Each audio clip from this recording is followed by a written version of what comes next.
안녕하세요, 다이마스터입니다. 설 연휴 잘 보내셨는지 모르겠습니다. 올해는 제 영상을 보시는 모든 분들 다 건강하시고 행복하시고 돈 많이 버시고 그랬으면 좋겠네요. 오늘은 겨울철에 발생하는 그 차 유리의 김서림에 대해서 한번 얘기를 해볼까 합니다.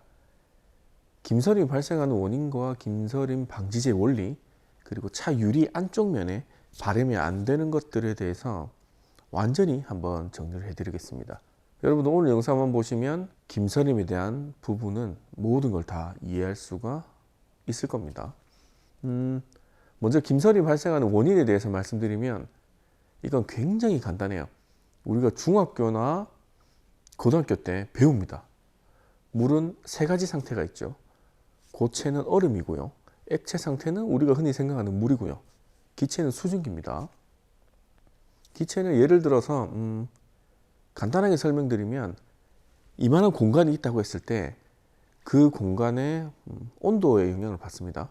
그 공간의 온도가 30도로 가정을 할게요. 그리고 수증기가 이해하기 쉽게 수증기 알갱이가 이 공간 안에 10개가 있을 수 있다고 가정을 하겠습니다. 뭐 포화 수증기량이 어쩌니 저쩌니 그런 건 모르겠고 일단 알갱이 10개 있다고 가정을 한 상태에서 이 공간의 온도가 겨울철에 30도에서 5도로 떨어졌다고 할게요.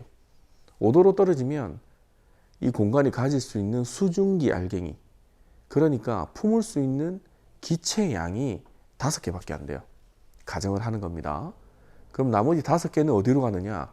액체 상태로 바뀌어서 차가운 표면에 붙어버립니다. 대표적으로 유리에 붙겠죠. 그 붙어있는 물방울이 빛이 투과되면서 난반사를 일으켜요. 그래서 우리 눈에는 뿌옇게 보이는 겁니다. 그러면 왜 물방울이 투명한 물방울이 붙는데 왜 뿌옇게 보이지? 그죠? 이것도 간단하게 예를 들면 우리 하늘에 떠 있는 구름 있죠. 구름이 하얀색 우유 같은 게 아니죠. 구름 알갱이는 하나하나가 투명한 물방울입니다. 태양빛을 받아서 직선으로 이제 태양빛을 직선으로 탁 투과하는 게 아니라 난반사를 일으킵니다. 들어왔다가 팍 퍼지면서 나가요. 그래서 우리 눈으로 보기에는 흰색으로 보이는 겁니다. 또 한 가지 예를 들면 우리가 페인트 도장면 최종 그 클리어층이죠. 클리어층에 스크래치가 쫙 났을 때 대부분의 스크래치는 흰색으로 보입니다. 비록 우리가 스크래치를 흰색으로 일부러 내지는 않죠. 하지만 스크래치가 난 그 경사면, 경계면을 보면 굉장히 불규칙해요. 그래서 빛이 들어갔다가 나오면서 반사돼서 우리 눈에 오면서 그 불규칙한 면을 통과하면서 하얗게 보이는 겁니다. 그럼 다시 김서림으로 돌아와서 유리 표면에 붙어있는 알갱이가 이렇게 붙어 있어요.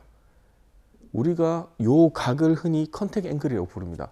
우리 물왁스나 고체왁스를 많이 쓰니까 발수각이라고도 부르기도 하죠.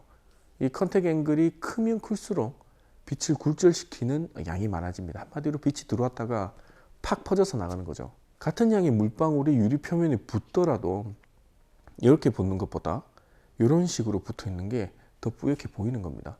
그래서 대부분의 김서림 방지제들은 물방울이 유리 표면에 붙을 때 컨택 앵글을 줄이는 그런 원리를 씁니다. 그러면 컨택 앵글을 줄이는 케미칼은 뭐냐? 대표적으로 계면활성제를 씁니다. 계면활성제는 우리가 흔히 세제에 많이 들어있죠. 그래서 김서림 방지제들은 비쌀 이유가 전혀 없어요. 그리고 뭔가 엄청난 그 케미칼이 들어있고 그렇진 않아요. 그러면 오히려 김서림을 더 많이 발생시키는 케미칼은 어떤 게 있을까? 발수제죠. 방금 설명드렸던 것처럼 친수가 아니라 오히려 물방울이 붙을 때 컨택 앵글이 크게 붙어버리면 더 뿌옇게 보이는 겁니다. 그러면 말이 나온 김에 김서림 방지제 여러 개 가지고 한번 테스트를 간단하게 하는 걸 보여드릴게요. 이제 원리는 대충 아시겠죠? 그럼 테스트를 하러 갑시다. 자, 이렇게 4가지 제품을 준비했습니다. 이 2가지 제품은 김서림 방지제라는 이름으로 나온 제품이고요. 얘는 우리 흔히 쓰는 면도 크림, 얘는 거품식 손세정제입니다. 앞서 설명드렸던 것처럼 유리를 친수화시키면 김서림이 예방이 되는 겁니다. 이 4개 가지고 테스트 해볼게요. 과연 어떤 제품이 효과가 좋은지 한번 봅시다. 그리고 이 테스트의 목적은 지금 이 김서림 방지제가 김서림 방지가 된다 안 된다 그런 부분이 아니라 결국은 계면활성제를 이용해서 친수를 만드는 게 목적이기 때문에 그렇게 비싼 김서림 방지제를 사실 필요는 굳이 없다. 뭐 그런 목적의 영상입니다. 그럼 테스트 바로 진행할게요.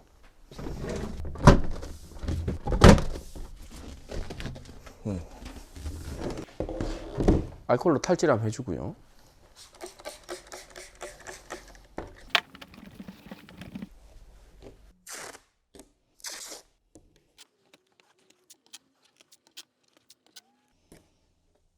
요 네 가지 제품 하나씩 발라보겠습니다. 뷰클리어 김서림 방지제.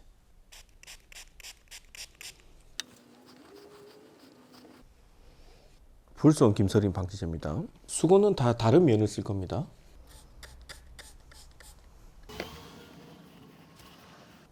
질레트 면도 크림 발라볼게요.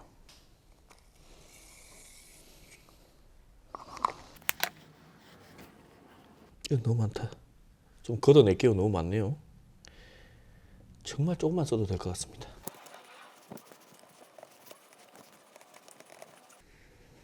이 네 번째는 손세정제. 요걸 한번 발라볼게요. 이 정도만 하면 될 것 같습니다.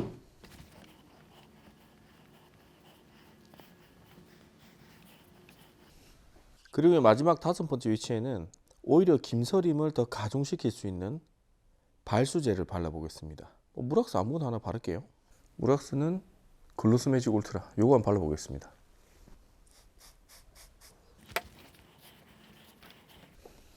그리고 마지막 한 칸은 아무것도 바르지 않은 대조군으로 그냥 놔둘게요. 그리고 얘들을 테스트할 수 있게 인공적으로 밀폐된 공간을 하나 만들어 줄게요.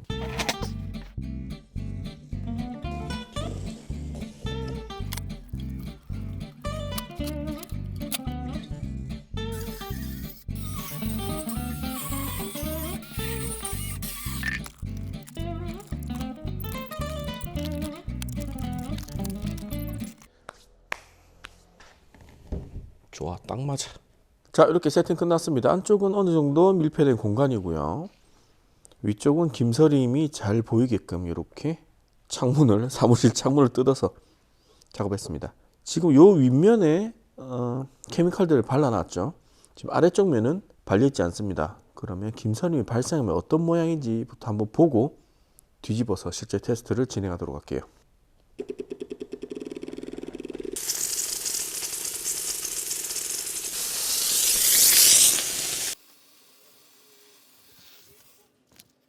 자, 이렇게 아무것도 바르지 않은 뒤쪽 면은 굉장히 뿌옇게 골고루 김서림이 발생을 했습니다. 그럼 얘를 이제 뒤집어서 실제로 제품이 묻어 있는 면을 한번 만들어 볼게요. 얼마큼 차이가 있는지 봅시다.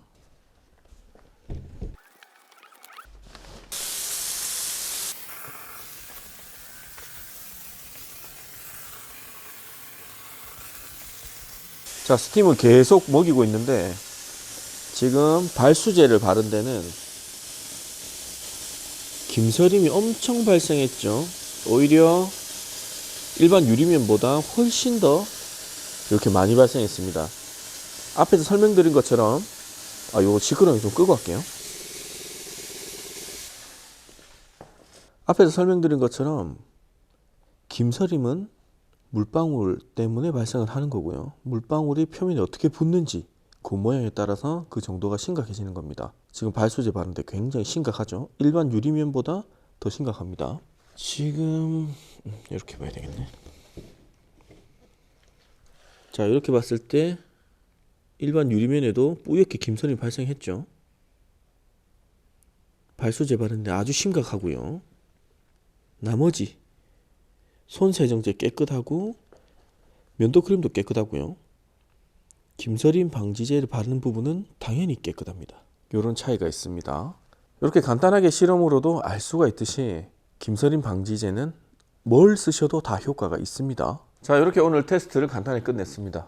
보시다시피 김서림을 방지하는 방법은 결국은 계면활성제 혹은 친수화를 만들 수 있는 어떤 케미칼을 쓰시면 되고요. 대부분 계면활성제가 들어있는 세제나 면도크림 이런 것들은 집에 가지고 계실 겁니다. 그래서 김서림 방지제를 혹시나 뭐 따로 구매하시려는 생각하시는 분들도 너무 비싼 거 사지 마세요. 싼 거나 비싼 거나 성능 차이는 거의 없습니다. 이건 뭐 무락스처럼 뭐 발수각이 차이 난다거나 내구성이 차이 난다거나 그런 개념이 아니기 때문에 아무나 바르셔도 상관이 없어요.